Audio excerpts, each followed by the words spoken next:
I'm going to talk now about This Is What It Means to Say Phoenix, Arizona, one of the stories that's on the syllabus for you to read, a story that has probably one of the longest titles in modern American literature. It is a story about loss, a story about friendship, a story about what is gained after that loss, a story about the Native American community and how it connects with, juxtaposes with, and opposes the contemporary American community that's outside the reservation. It's a story about a journey, a story with an epiphany, and a story ultimately that gives us a sense of hope when there may be none.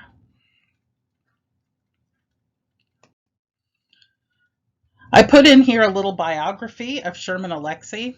He was born in 1966. He is still alive and writing. He's a poet, fiction writer, filmmaker who's highly praised for his work on Native American reservation life. One of the first Americans to write in depth about all of the hardships that have been experienced on reservations throughout modern times. He did grow up on an Indian reservation outside Spokane, Washington, like the characters in this story. I'm not sure if he is making himself to be like Victor or Thomas Builds the Fire. If he had any of these exact experiences from the story, I don't really know enough about his biography to tell you that, but it is something that you could look up if you're interested in this story for your research paper.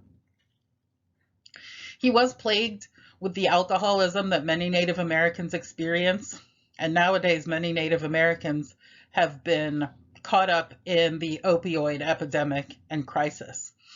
Um, that is after Alexie moved off the reservation, but he was an alcoholic for many years. He has been sober, however, and he graduated from college and started working as a writer.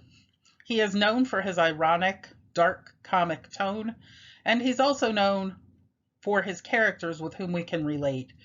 We feel a sense of compassion and respect for them, even though they were in possibly hopeless situations.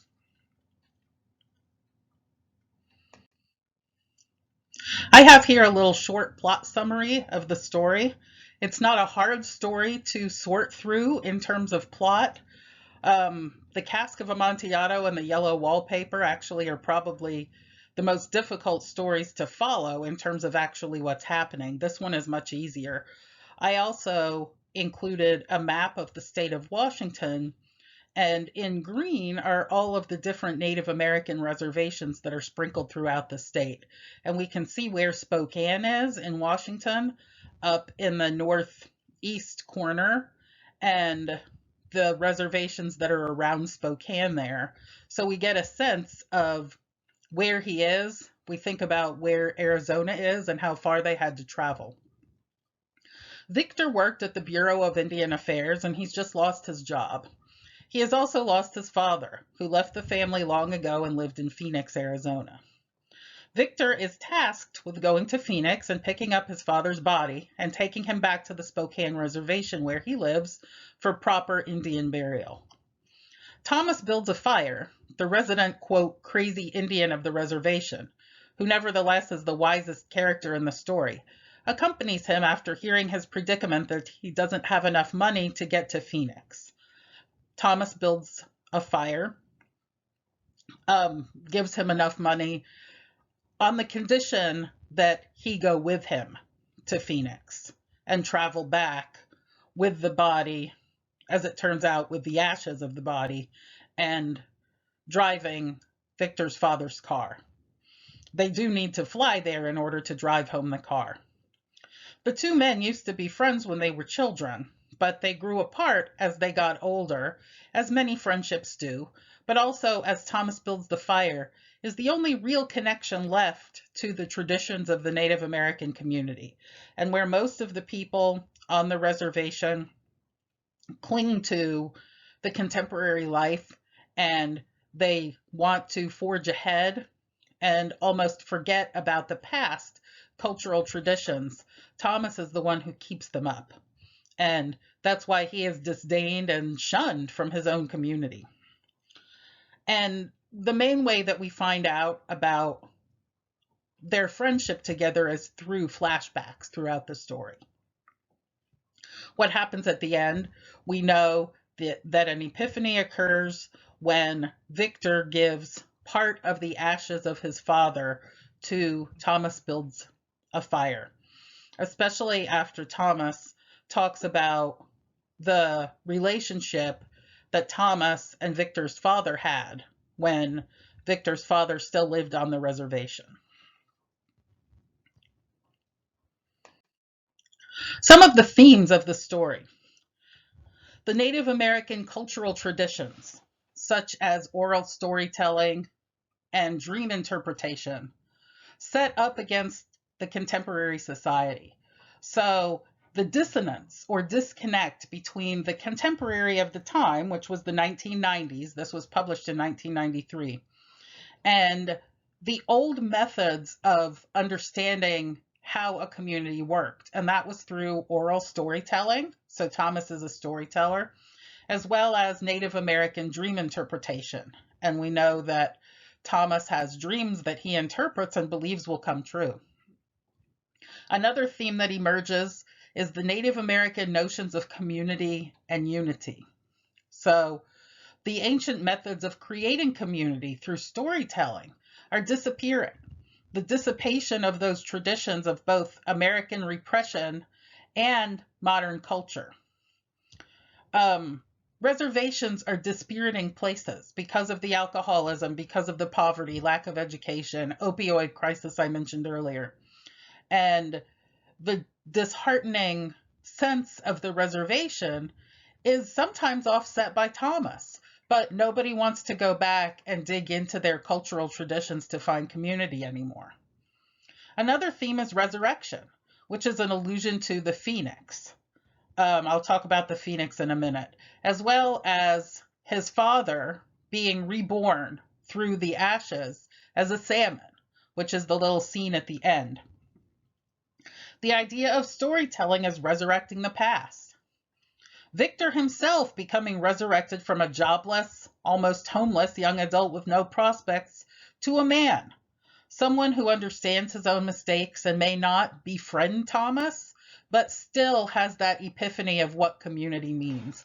In fact, I would consider this one of the most important sentences or areas of sentences in the story. At the top of page 140. Victor was ashamed of himself.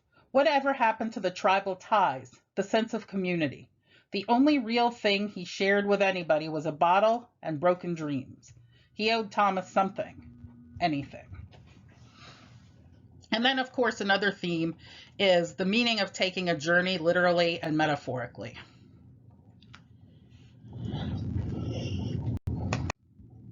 So symbols. There are some important symbols in the story, and one of those symbols is the phoenix, of course. And a phoenix is, we know, a mythological bird that dies but rises from the ashes and so is resurrected. And that's phoenix, I think, is a symbol of connection in the community, a symbol of the resurrection of the father as a salmon, as well as a symbol of the death of the father. And we have two meanings of phoenix in this story, of course. We have the meaning of phoenix as the bird and where Victor's father lives. And that was purposeful, of course, to have that. Victor, is he victorious? He doesn't seem so. But ironically, perhaps he becomes victorious in a way at the end. Maybe not victorious in the way we would think. Thomas builds a fire. When we think about building a fire, we think about community. We think about sitting around a campfire with others and telling stories. We think about what fire means. It means life. It means warmth. It means sustenance. You cook over a fire. And Thomas brings that with his storytelling. We have the symbol of the airplane, which is another symbol of the modern world encroaching into the Native American world. And that's one of the scenes where we have a lot of humor, where they speak to the Olympic gymnast on the plane and they have a fun time. And it's the first time in a long time that Victor has seen Thomas interacting with people and being a normal human being. They've shunned him so much for his storytelling that they don't know that anymore. They don't know that he can interact with people normally, that he's a human being too. And then finally, the rabbit at the end that they run over. Some people suggest that a rabbit is another symbol of meaning in the Native American community.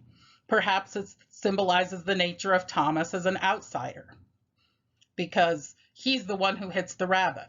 Victor drives most of the way back, all the way up north, and the minute that Thomas gets behind the wheel, he kills the rabbit.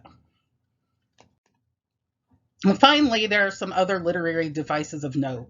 We have flashback, we have irony, we have humor.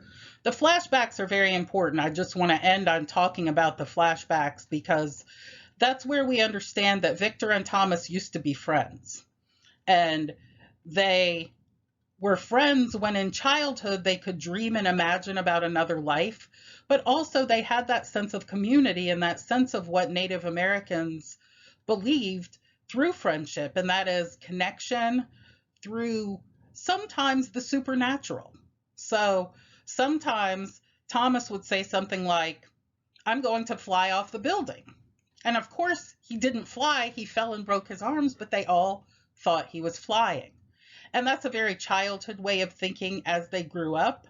Thomas maintained that storytelling tradition while the rest did not. And at one point, we know that Victor beat up Thomas for seemingly no reason. And perhaps it was because Victor's father had left, he was angry, he was upset.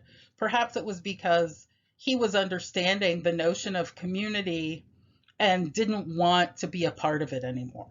So this is what it means to say Phoenix, Arizona. I hope you enjoyed the story, and I'll say goodbye for now. Bye-bye.